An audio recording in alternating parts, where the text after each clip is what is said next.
नमस्कार साथियों, एक बार फिर स्वागत है आप सभी के अपने YouTube channel AK HD classes में। इस वीडियो में हम 17 मार्च की सेकेंड शिफ्ट में पूछे गए महत्वपूर्ण प्रश्नों के बिल्कुल 100% एक्यूरेट जो है आंसर कवर करने वाले हैं। जितने लोग पेपर दे के आए बिल्कुल चेक करें कि उनके कितने प्रश्न जो है सही हैं और क्या प्रश्न वो सही करके आए हुए हैं। साथ में जिनका एग्जाम अभी तक नहीं हुआ उनके लिए वीडियो भी महत्वपूर्ण होगी कि आप रिवीजन कर पाएंगे और ये अनुमान लगा पाएंगे कि हाँ, किस प्रकार के प्रश्न पेपर में पूछे जा रहे हैं, किस लेवल के प्रश्न पूछे जा रहे हैं और क्या पढ़ना अभी हमें बाकी है। देखिए, ओके, पेपर में पूछा गया था कि सिंधु घाटी सभ्यता के लोग तांबा मुख्य रूप से किस क्षेत्र से प्राप्त करते थे। तो इसका जो राइट ऑप्शन होगा, केतड़ी से प्राप्त करते थे, जो कि राजस्थान में है। तो ये बी ऑप्शन इसका जो है बिल्कुल एक्यूरेट राइट आंसर हो जाएगा। अगला प्रश्न आपके पेपर में पूछा गया था कि 2025 आईसीसी महिला विश्व कप के फाइनल में प्लेयर ऑफ द मैच किसे चुना गया। और इस प्रकार से कुछ ऑप्शन आपके दिए गए होंगे, जिसका राइट ऑप्शन जो है हो जाएगा शेफाली वर्मा को प्लेयर ऑफ द मैच चुना गया था आईसीसी महिला विश्व कप के फाइनल में। अगला प्रश्न आपके पेपर में बना कि 2025 का नोबेल शांति पुरस्कार किसे प्रदान किया गया। 2025 का नोबेल शांति पुरस्कार की बात अगर करेंगे तो यह दिया गया था मारिया कोरिना मचाडो को। ऑप्शन नंबर 20 का राइट हो जाएगा। अगला प्रश्न आपके पेपर में पूछा गया कि कोशिका को आकार, मजबूती और स्थिर संरचना कौन प्रदान करता है। तो यह जो है प्रदान करता है साइटोस्केलेटन या कोशिका कंकाल। ऑप्शन इसका बी राइट था। अगला प्रश्न आपके पेपर में पूछा गया कि प्रधानमंत्री मत्स्य संपदा योजना औपचारिक शुभारंभ कब किया गया, यानी इस योजना का शुभारंभ जो है कब किया गया था। जिसका राइट आंसर था कि 10 सितंबर 2019 को जो है इसका शुभारंभ किया गया था। तो ऑप्शन सी इसका राइट हो जाएगा। अगला प्रश्न आपके पेपर में था कि भारतीय संविधान का अनुच्छेद 25 किससे संबंधित है। ध्यान रखेंगे, अनुच्छेद जो है 25 की बात करेंगे तो धर्म की स्वतंत्रता से जुड़ा हुआ है। ऑप्शन बी हो जाएगा। अगला प्रश्न आपके पेपर में था कि मजनू शाह किस विद्रोह के प्रमुख नेता थे। तो मजनू शाह की बात करेंगे तो यह जो है फकीर विद्रोह के जो है प्रमुख नेता थे या संबंधित थे। ऑप्शन बी हो जाएगा। अगला प्रश्न आपके पेपर में पूछा गया कि सैन्य अभ्यास टेली मैन सेवर किन दो देशों के बीच आयोजित किया जाता है। तो यह आयोजित किया जाता है ऑस्ट्रेलिया और अमेरिका के बीच में। ऑप्शन नंबर बी हो जाएगा। अगला प्रश्न आपके पेपर में था कि तटीय क्षेत्रों में समशीतोष्ण चक्रवात से विनाश का मुख्य कारण क्या है। इसका मुख्य कारण जो है तूफानी लहरें और भारी वर्षा है। Option B.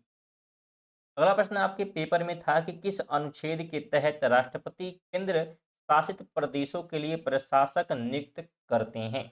तो किस अनुच्छेद के तहत करते हैं। तो अनुच्छेद 249 के तहत। ऑप्शन ए इसका राइट हो जाएगा। अगला प्रश्न आपके पेपर में पूछा गया कि अगस्त 2025 में किस राज्य में वर्षा की 35 से 40% कमी दर्ज की गई है। किस राज्य में दर्ज की गई यह पूछा गया था। तो उत्तर प्रदेश में दर्ज की गई है।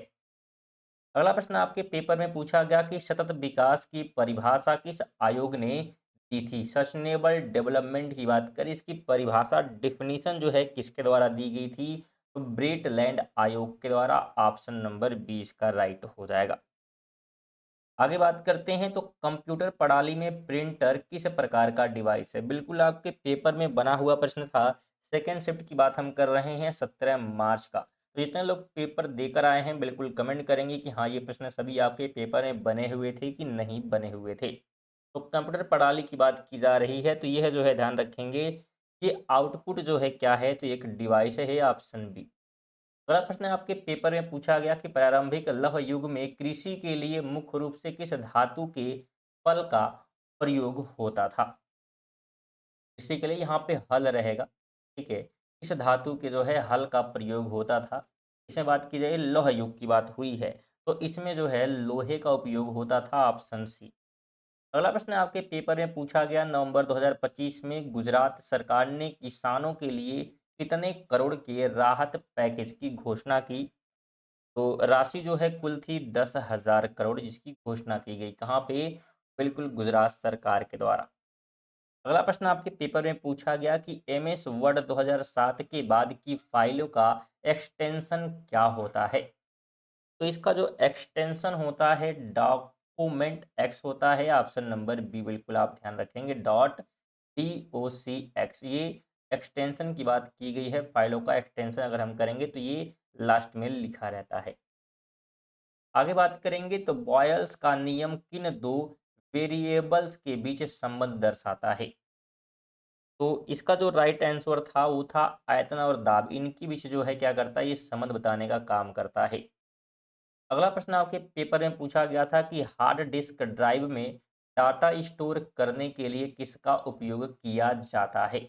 इसके लिए तो डाटा को जो है स्टोर करने के लिए हार्ड डिस्क की बात यहाँ पे की जा रही है।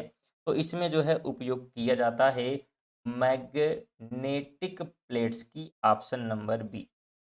अगला प्रश्न आपके पेपर में पूछा गया कि लौटते हुए मानसून को अन्य किस नाम से जाना जाता है। तो लौटते हुए मानसून को जो है उत्तर पूर्वी मानसून कहते हैं, ऑप्शन बी हो जाएगा। तो ये कुल 19 प्रश्न ही आप सभी के द्वारा क्या है हमें भेजे गए थे। जिनका भी अगले शिफ्टों में एग्जाम होगा वो सभी लोग डिस्क्रिप्शन से व्हाट्सअप नंबर लेकर जो है जरूर सेंड करें क्वेश्चन, जिससे आपके लिए आंसर की बनाने में आसानी होगी। और नए हैं तो आप सब्सक्राइब कर सकते हैं और शेयर वगैरह कर दीजिएगा। चलिए मिलते हैं अगली वीडियो, तब तक के लिए जय हिंद, वंदे मातरम।